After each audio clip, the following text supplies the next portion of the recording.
طائرة شبحية مقاتلة من الجيل الخامس لا يكتشفها الرادار. هذا ما يعرفه الكثيرون عن المقاتلة الروسية سوخوي 57 دون معرفة قدراتها الحقيقية ومزاياها المرعبة، ويلقبها حلف الناتو بفنن أو المجرم. في الوقت ذاته من منا يسأل نفسه لماذا تفرض الولايات المتحدة الأمريكية العقوبات على أي دولة تتقدم بطلب لشراء سوخوي 57؟ وماذا فعلت في أوكرانيا؟ في أواخر مايو الفائت أعلن المتحدث باسم وزارة الدفاع الروسية اللواء إيغور كوناشينكو أن القوات الجوية الروسية دمرت خلال 24 ساعة 39 موقعا أوكرانيا.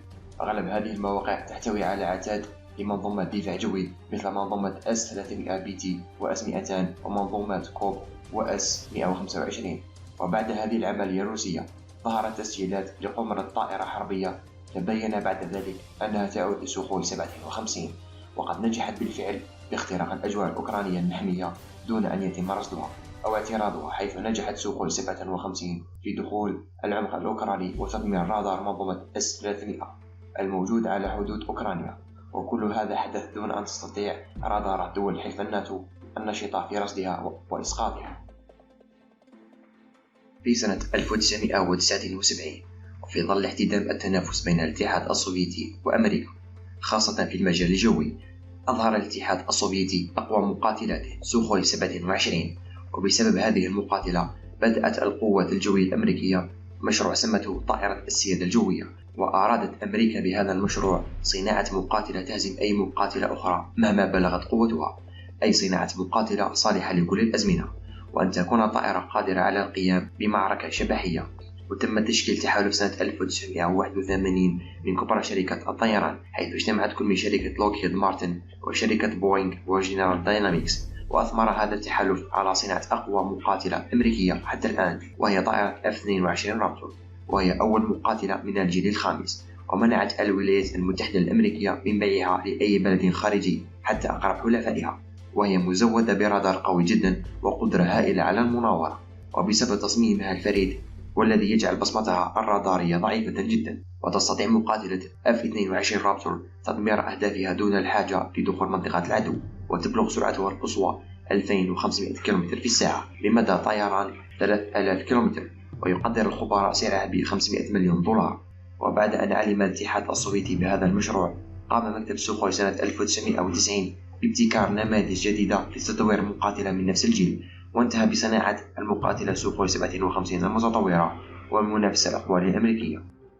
مقاتلة سو 57 تم تصنيعها لتكون طائرات حربية متعددة المهام من الجيل الخامس لتحل مكان مقاتلة سو 27 في القوات الجوفضائية الروسية، وحققت الطائرة أول تحليق لها عام 2010. وتعتبر هذه المقاتلات من بين الأفضل في العالم بسبب قدرتها الفائقة على التخفي عن الرادارات والقيام بمناورات جوية معقدة يعجز عن تحقيقها الكثير من المقاتلات الأخرى. تم تصنيعها لرفع كفاءة سلاح الجو الروسي ومواكبة التطور التقني الذي وصلت إليه الأنظمة الحربية، خاصة في مجال الطائرات متعددة المهام. وأيضا جاءت سوخوي 57 كرد على مشروع F-22 رابتور الأمريكية و F-35 لايتنينغ. عانى الروس من مشكلة تأمين تجربة خطوط إنتاج هذه المقاتلة، وهذا ما دفع روسيا إلى الشراكة مع الهند في إنتاج المقاتلة الشبحية، لكن الهند انسحبت لاحقا من المشروع، ما جعل روسيا تتحمل أعباء الإنتاج وحيدة. وقد استلم الجيش الروسي أول 5 طائرات منها سنة 2011، وكانت وزارة الدفاع الروسية قد أعلنت في وقت سابق أن القوات الجوفضائية الروسية ستستلم بحلول 2022 نحو 22 مقاتلة من هذا النوع، وسيكون هناك نسخة تصديرية لحلفاء روسيا المتميزين مثل الجزائر والصين والهند.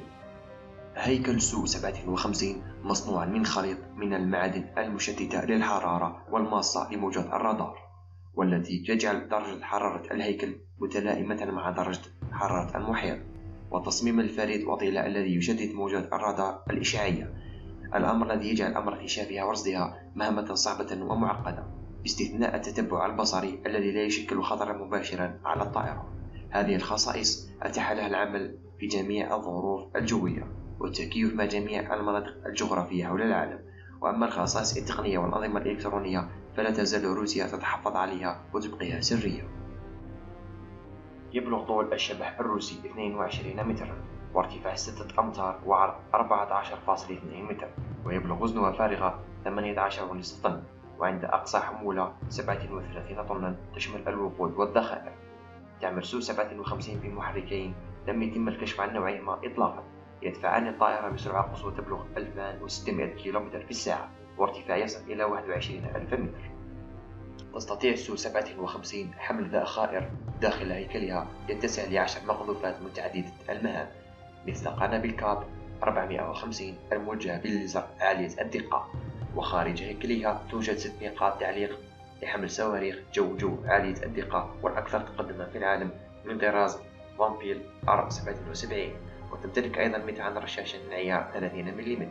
عندما أسقطت تركيا طائرة روسية كانت تقوم بمهمة ضد الفصائل السورية، واخترقت المجال الجوي التركي، لترد روسيا بعد أشهر من الحادثة بإرسال زوج من مقاتلات سو 57 من قاعدة ليبيتسك جنوب العاصمة موسكو، وتخترق المجال الجوي التركي من الشمال حتى الجنوب في تحدي صريح لتركيا، إذ لم تستطع رادارات منظومة الدفاع الجوي المنتشرة في تركيا رصدها.